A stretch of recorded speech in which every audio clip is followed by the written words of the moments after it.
We're going to be making a very delicious raspberry jam in class today, and you will need just a small saucepan for this one. 250 grams of fresh raspberries, that's what I'm using. You can use any fruit for this. I have 225 grams of castor sugar, 4 grams of pectin, and 15 grams of lemon juice. You can also add lemon zest in here to give it an extra twang, if you like. Okay, so pectin is a fiber that is present in all fruits. Some fruits have more pectin than others. Lemon has a lot of pectin, quince have a lot of pectin, apples have a lot of pectin. So if by any chance you cannot get hold of dry pectin, you can always use half a grated apple to make jam. Okay, this same recipe, and you're just substituting the 4 grams of pectin with half an apple. Make sure you keep the skin on, and you're just grating it in here. Okay, so the first thing I'm going to do is mix my pectin thoroughly into the sugar. Because I am using fresh raspberries, I'm just going to put everything in the pot with my sugar and my pectin. If you're using frozen raspberries, you want to warm that up a little bit. So the pectin works in a similar fashion to gelatin.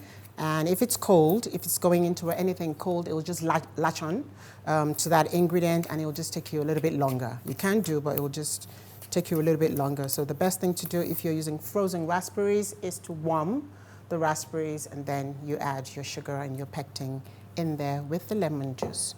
Okay, so I've got my raspberries here.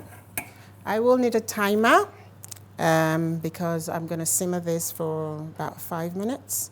So raspberries in, sugar and pectin in. I'm going to turn the hob on. Just a low heat with the lemon juice. And on low heat, I just want to ensure that all the sugar has melted. So clearly I can still see sugar granules, and I can feel the weight on my spoon. So at some point, it's going to dissolve and the spoon will get lighter. At that point, I'm going to turn the heat up. Okay, so once I've dissolved the sugar, I'll turn the heat up and then bring it up to a rolling boil. So it's important that you get to that rolling boil stage, which will be at 105 degrees Celsius.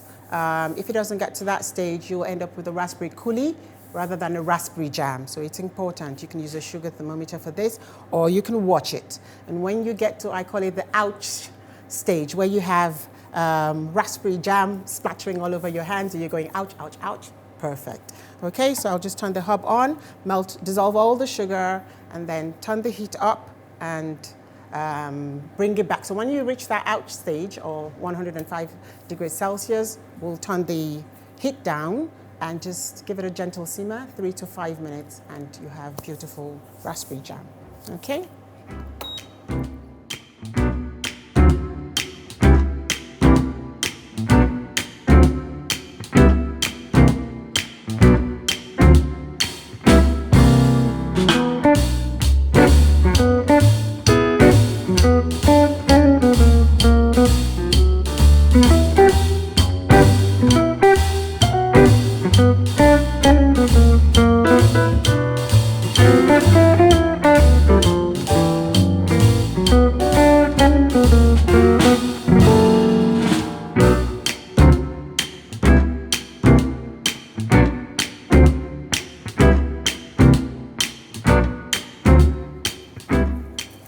So in less than a minute, we have melted the sugar. I cannot feel the weight of the sugar on my spoon, and I cannot see any sugar granules. So I'm going to turn the heat right up, and I'll just keep stirring until it starts to bubble. It's important that you keep stirring this, otherwise it starts to catch at the bottom, and then the smell changes, it starts to burn, and you may need to start all over again.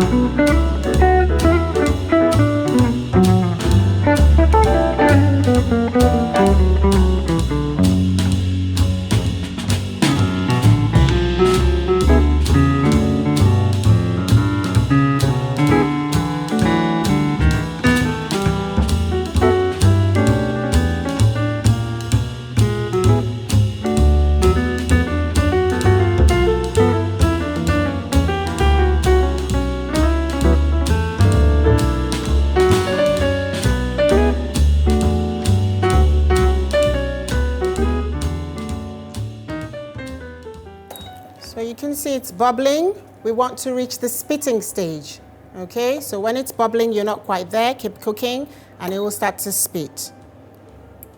Okay, so this is what we call a rolling boil. If you see a few splashes on your hands, on the hob, you know you're there. So on a gentle simmer, 3 to 5 minutes, all the while still stirring.